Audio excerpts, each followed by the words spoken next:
Welcome to my office.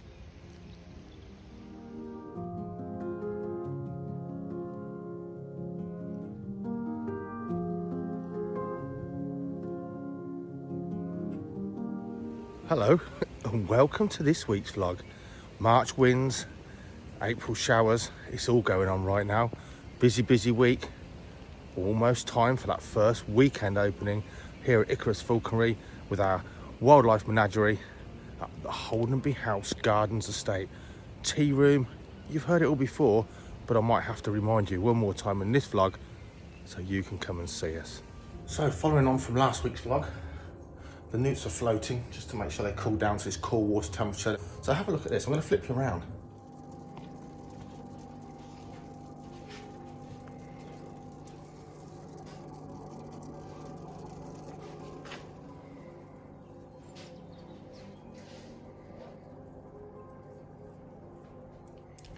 So if you was watching last week's vlog, a little tour of UK crested newts at Lee's place, you'd have seen little stone-filled food bags in his aquariums, and you think, well, that's not very naturalistic, is it?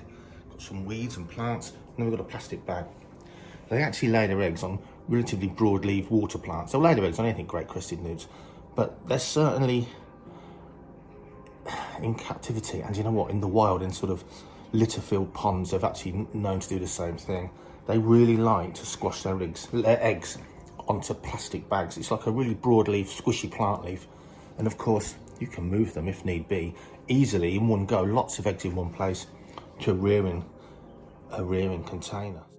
Following on from our last veterinary incident where our hob polecat happened to be castrated when he was booked in for a vasectomy, little 47 Carlsbergs ripped his alula, his thumb, and it took 15 minutes, some super glue, some antibiotics and some anti-inflammatory tablets. 15 minutes work with some super glue at the vet's. £530. Now, I don't care how much a business costs to run. That is obscene. And to be honest, it's too much. It's too much. Yeah, not very happy at all. That's two different vets we use.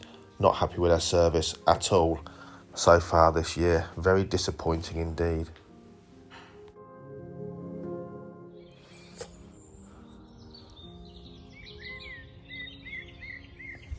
Red kite.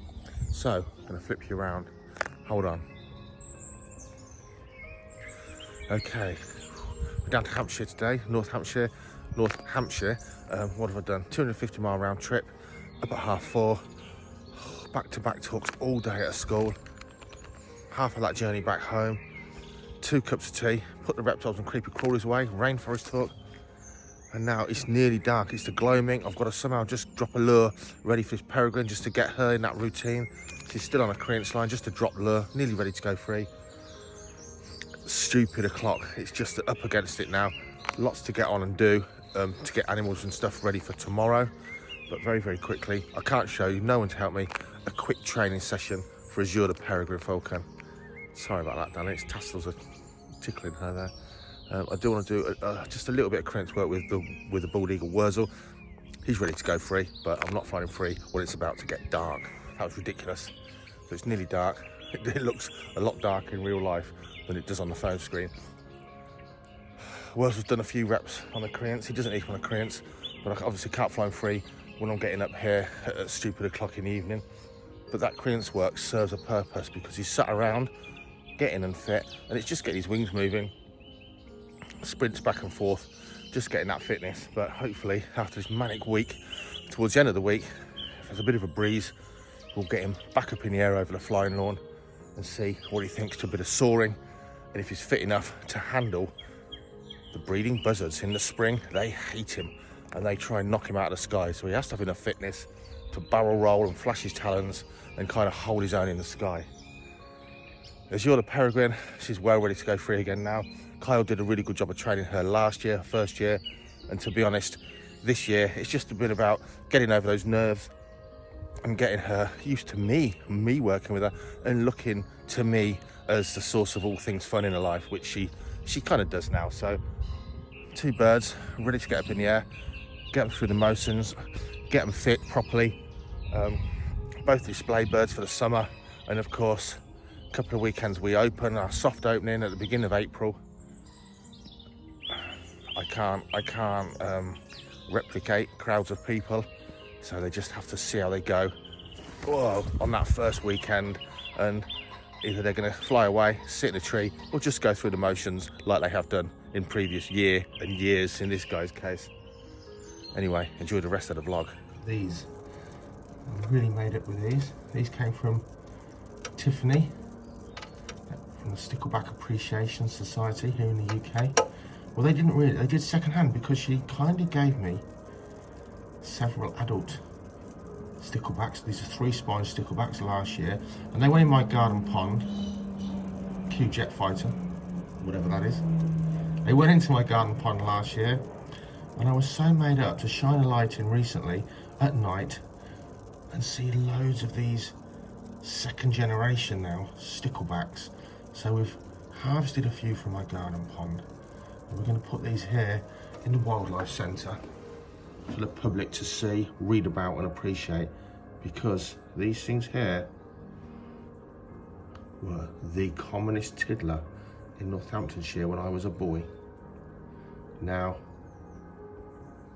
these things here are just not there. They're just not where they should be. Common sticklebacks, 3-spine sticklebacks, and yet they really are not common anymore. So hopefully these will grow on in here. I don't know what my phone's up to this week, but it's not having any of it. Let's see if we can actually just get, oh no, they've gone.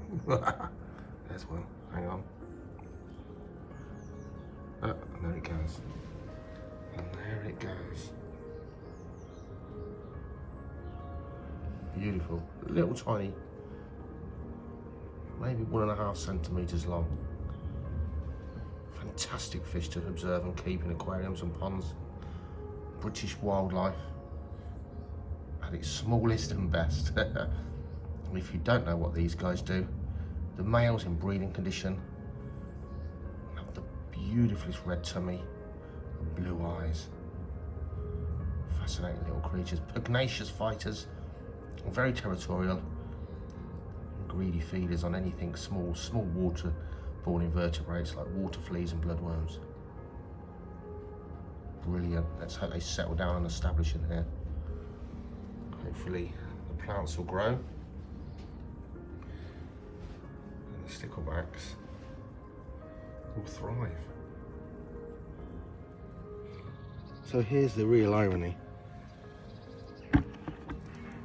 That weekend to collect those great crested newts that are genuinely and legally captive bred by Lee Brindley, that weekend cost me £700. Now don't get me wrong, we stayed in a hotel, we went to Sea Life Centre, Jackie bought loads of Port Merion, but that was the cost of going to get them. So I can put them in a fish tank and an aquarium to display to the public. And yet here, right next, literally 30 paces from that aquarium holding those captive bred great crested newts, is the second great crested newt on site found in one of the eagle's baths. So obviously it can't stay in there because it can't actually escape from the slippery sides that it's crawled into. So we've had to relocate it back to the pond in the wildlife area. But that's the irony. I can't take the newts from my pond just for the summer or the spring and put them on display where they breed and live very, very happily, because that's very, very illegal. Look at that. Great crested newt. Completely wild on the whole of the estate, and we find many of these in the spring heading to their water, often getting confused and ending up in our bird's bath water. Let's let this girl go. She's a young adult and she's at breeding size. Go on, you're lovely.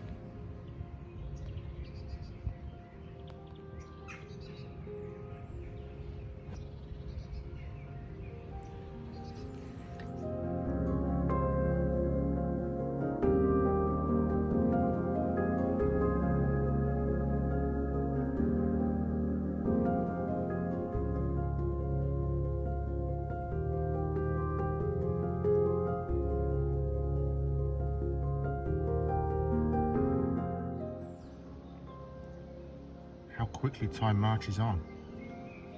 Snowdrops have gone over already, so have the crocuses.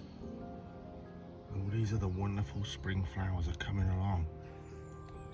Daffodils bursting out in their blooms now. Enjoy it while you can.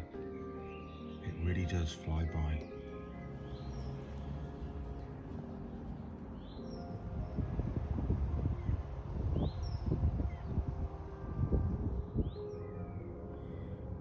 The toads are out of brumation. They're thinking about breeding, so we're going to set these up with a pond after the next frost in a couple of days are out of the way. Give those guys a chance to spawn.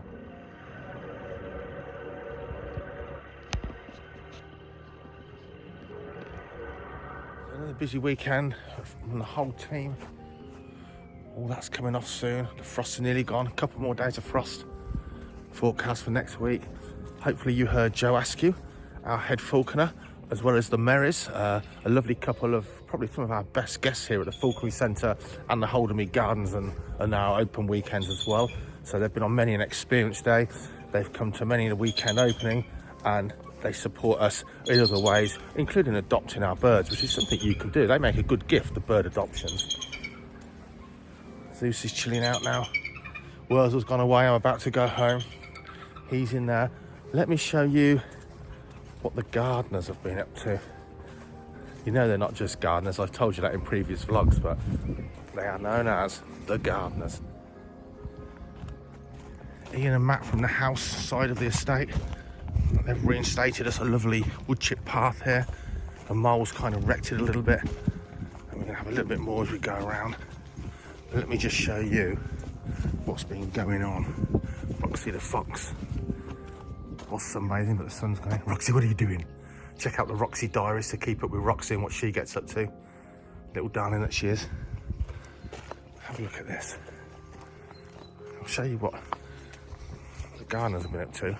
By the way, come on. Wild primroses. Look at that. So this is going to be a wood chip path all the way along here to take you no further than the next thing for now, but soon it's going to take you to the UK reptile area. So here we have, literally, this isn't small, Sue, Roy's daughter, have been installing this. Now, Roy's made this from scratch, from scrap. Look at that. Is that like the queen of all bug hotels? And Sue's planted out. It's got a false roof, a living roof. Look at this. That's going to be covered in greenery and stone crop and sedums, covering all of that. A living roof, just to show people what they can do at home. Oh, lovely hibernation areas. Lovely for our solitary bees, which we get lots of on the estate, to nest in. So they put in some food, they seal it up with a bit of wax, they put in some more food, lay another egg, and so on. And they have their offspring just once a year. They emerge in the spring, they breed, they make their little nest, lay their eggs, and then next year it all starts again. Look at this. Come on. I mean, this is just the best bit. Please don't break. Even got magnetic handles. Look at this. A butterfly hibernation zone for those lovely tortoiseshells, even the brimstones and the peacocks. Come on, isn't that a work of art? I said to Roy, you could sell these, you really could. And he said, Dave, if I worked 8 hours a day, it took me more than a week to make this from scratch. But we're so lucky to have these people that just come and help us out here. I'm absolutely made up with that. That is a bug hotel. And it's going to have a good bit of signage. It's not finished, but there's going to be shelves with rocks in there for other things to get in. But it's going to have a good bit of signage just to tell people that, you know, get your kids doing this sort of thing. It doesn't have to be the palace of bug hotels. Just get your kids doing something in the garden, at the school field, to really get them involved in conservation at home. So some of these nettles we're going to leave, but Sue's getting out an awful lot of the other ones. There's some more planting coming in here tomorrow, butterfly friendly planting, just to really get this as another wildlife garden. But come and look at this. This is it's an old fish tank that Annie the fox, our fox carer, has provided. It's a little bit scratched, but it's perfectly fit. All recycled. I'm going to paint this brown. It's got some zoo mesh on there. That's the only thing I bought, a roll of zoo mesh, which I've already got, to let the hot air out, keep predators out. Recycled material, everything out there except that zoo mesh. Have a bit of signage on the end, and you're going to come out here, and the first reptiles you'll see will be some of our baby snakes. Grass snakes and viperine snakes. Got their own aquatic pond. They've got a good area to get right down out of the heat and out of the cold. A little naturalistic pondside area just to start you off, before eventually by summertime you're going to see some stunning reptiles all the way along there. And Thomas Harris Hawks there, really chilled out together, getting on like a house on fire. Let's see if they produce any superstar offspring or not this year. If they do, there'll certainly be some incredibly lucky falconers that take on all of their children, that's for sure.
All our summer display birds are getting up in the air, but you can see those on another video separately if you wish. I'll pop that on the screen. It's all coming together, all ready for you. Even the sun's shining on us. The gardens really getting ready for you. I can tell you now, as the summer goes on, beautiful Holdenby gardens are going to morph and change as gardens do throughout the year, so you can come back time and time again and just see these beautiful surroundings. Listen, to come and see these gardens, to come and see these birds,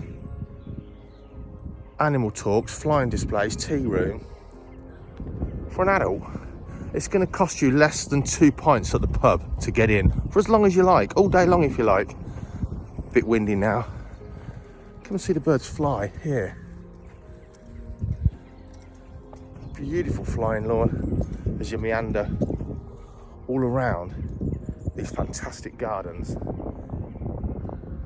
all set with the majesty of Holdenby House, a living history, literally here for you to come and see.